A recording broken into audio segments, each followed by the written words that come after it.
Our next topic is orthogonal complement. So what is orthogonal complement? Let V be an inner product space and S be any set of vector in V. The orthogonal complement of S written as S complement and defined as S complement is equal to all U belongs to V such that inner product of U S is equal to 0 where this S belongs to S. So this S complement is nothing but this set of all those vector in V which are orthogonal to every vector in S.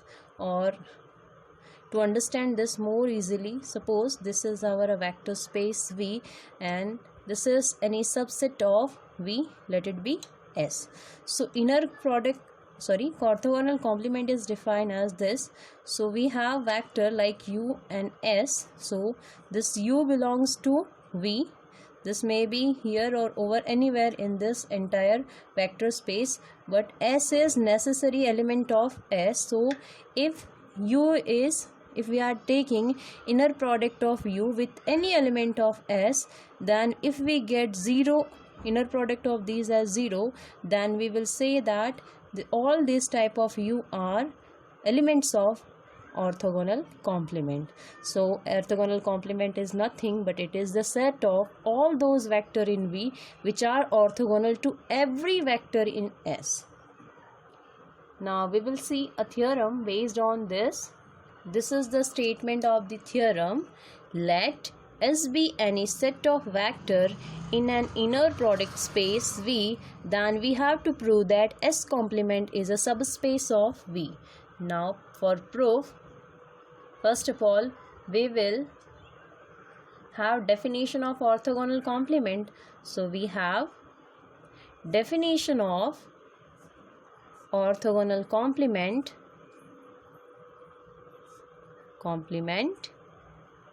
as S complement is equal to all, here we are supposing that all alpha belongs to V.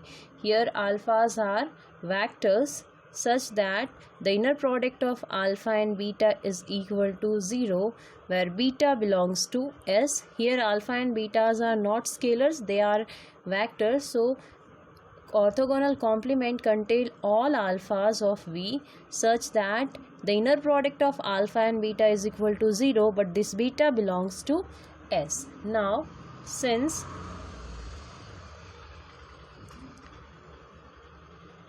inner product of 0 and beta is always 0, this implies we can say that this beta belongs to S.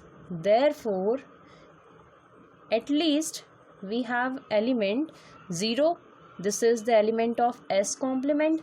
This implies that S complement is a non-empty set. Now we have to prove the condition for subspace.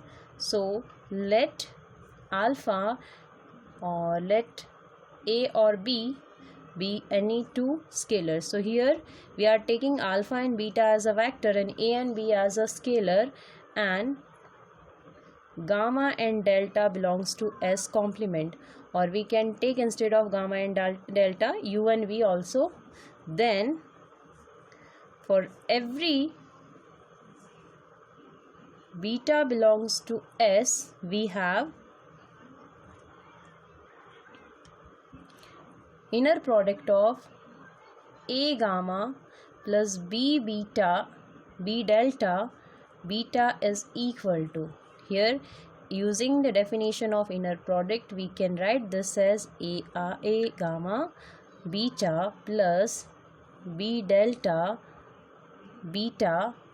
Now A is a scalar, so I can write A inner product of gamma beta, B inner product of delta beta, this is equal to A dot, here since we are saying that gamma and delta belongs to S complement, this implies gamma inner product of gamma with any element is equal to 0 and inner product of delta with any element is 0. So this is equal to 0 and this is also equal to 0. So we are getting inner product of A gamma plus B delta beta is equal to 0. This implies that A gamma plus B delta belongs to S complement.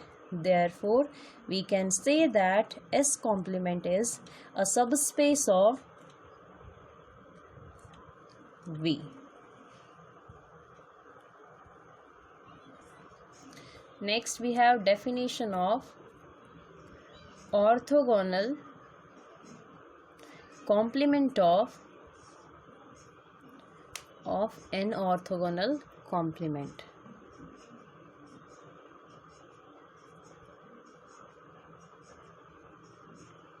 So let S be any subset of an inner product space V, then S complement is a subset of V. Now we define S complement of complement written as S double complement and define as S double complement is set containing all alpha belongs to V such that inner product of alpha and beta is equal to 0, but this beta belongs to S complement. So in case of orthogonal complement, we are saying that all alphas are element of S complement where inner product of alpha beta is equal to 0 and this beta belongs to S. So here this beta belongs to S complement.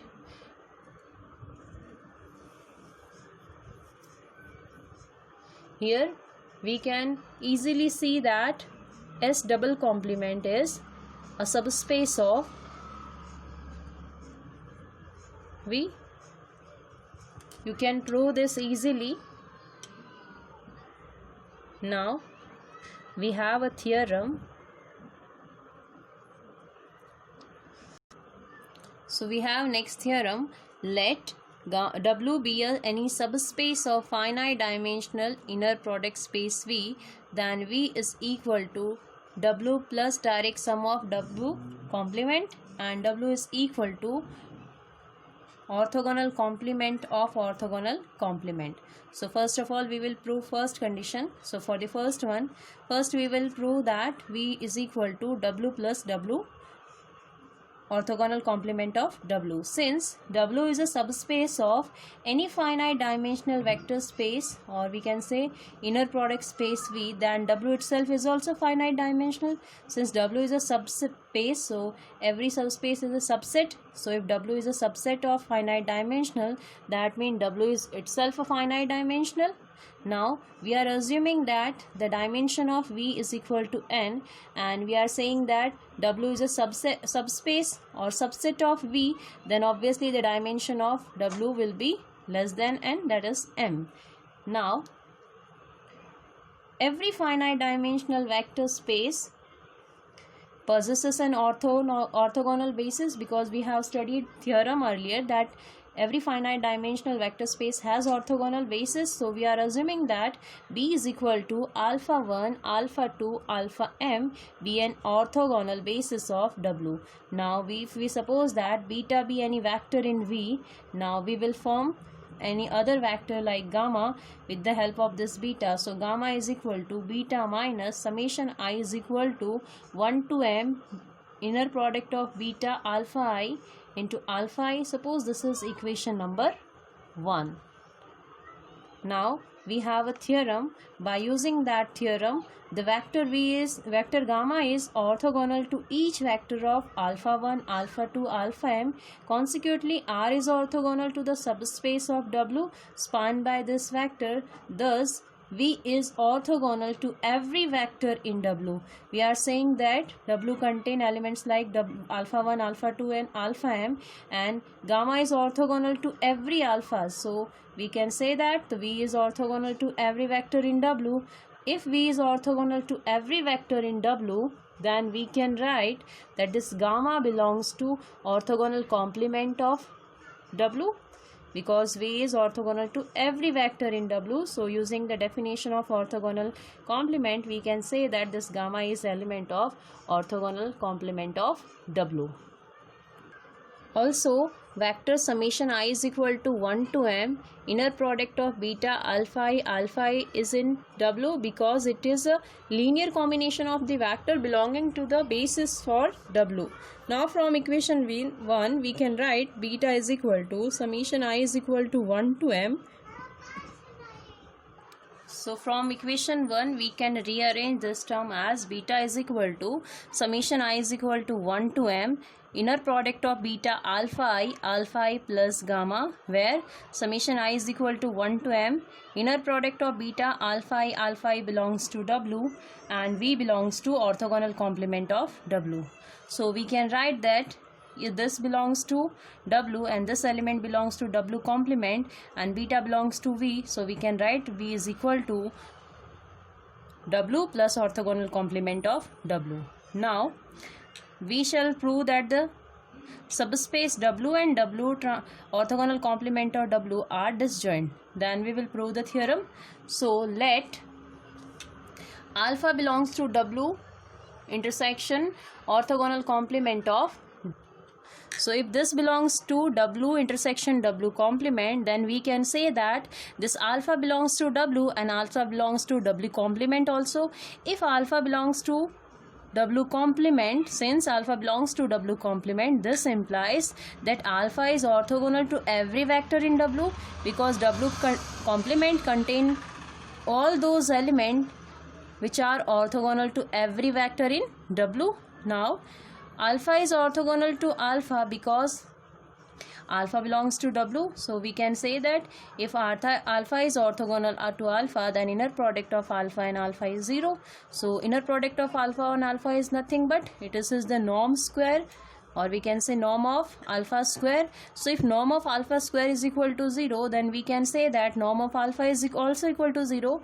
If length of any vector is equal to 0, then what we can say, that vector itself is 0, because we know that if a vector is a non-zero, then its length is never negative. Length is nothing but norm. So if norm is never negative of non-zero vector, or non-zero even also, so when it will be 0 if this element is itself a 0. So here if norm of alpha is equal to 0, this implies this alpha is also equal to 0. Now 0 is the only vector which belongs to both W and W complement. This we have proved because we are saying that the alpha belongs to W and alpha belongs to W complement. This is element of intersection of these two, but here we can conclude that alpha is nothing but it is a 0. So intersection of these two is 0. So this implies that these two sets or these two vector spaces are disjoint. So here if vector space, if W and W complement are disjoint, and we have proved that V can be written as W plus W complement,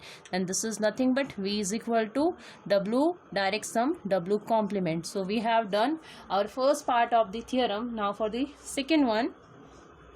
For second one, we have to prove that W is equal to orthogonal complement of W. So we have proved that V is equal to W direct sum W complement, that is orthogonal complement of W. Now we have already proved that W complement is a subspace of V.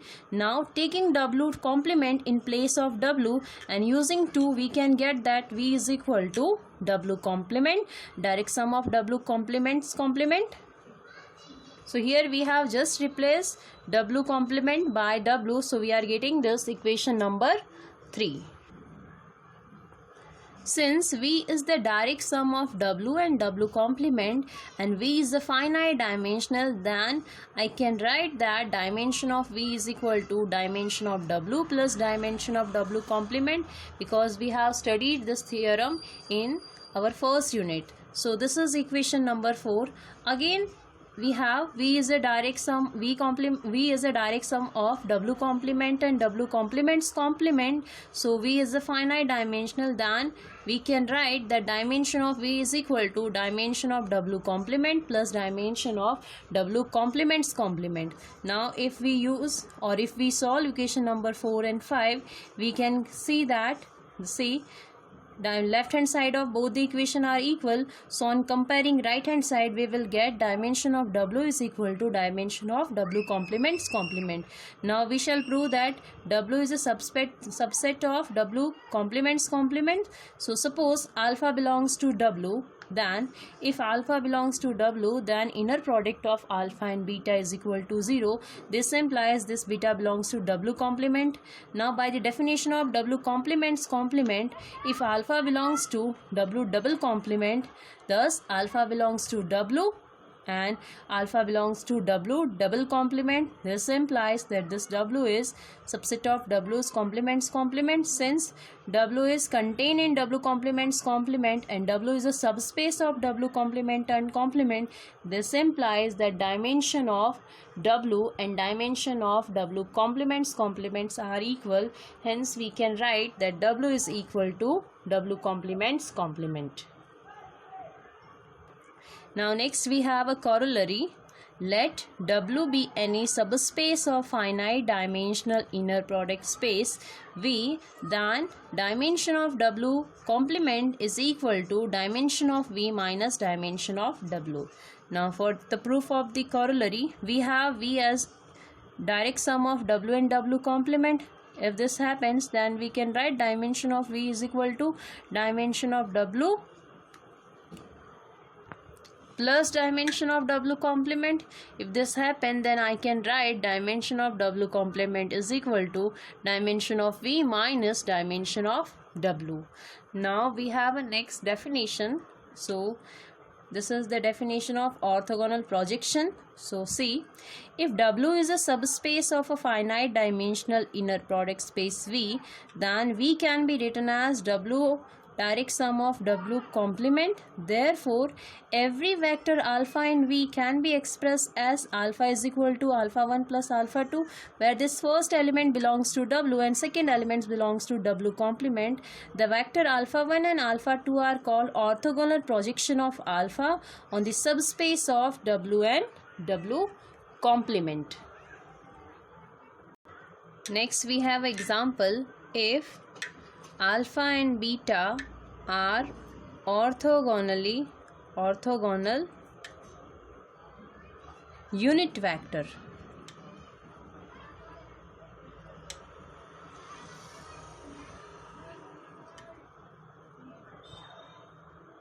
then what is the distance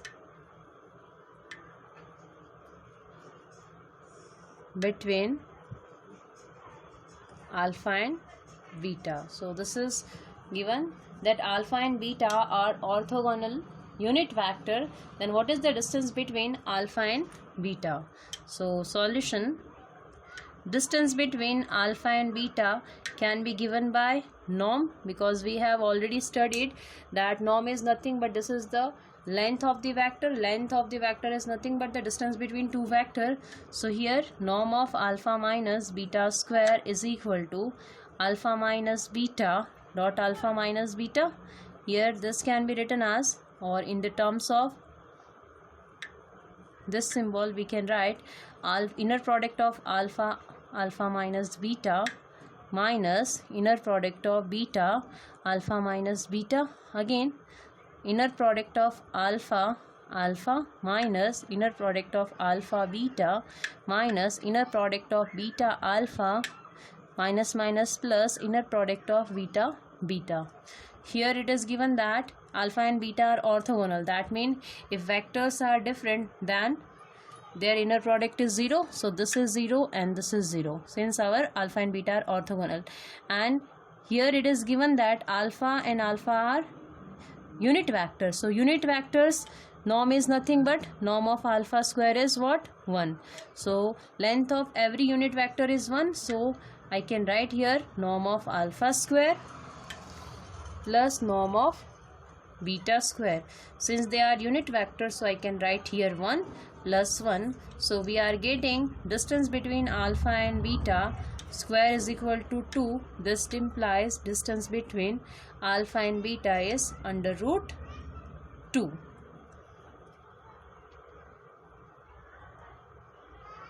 Since here given that alpha and beta are unit vector, if they are any other vector, then we will find their length and then calculate distance between these two vector.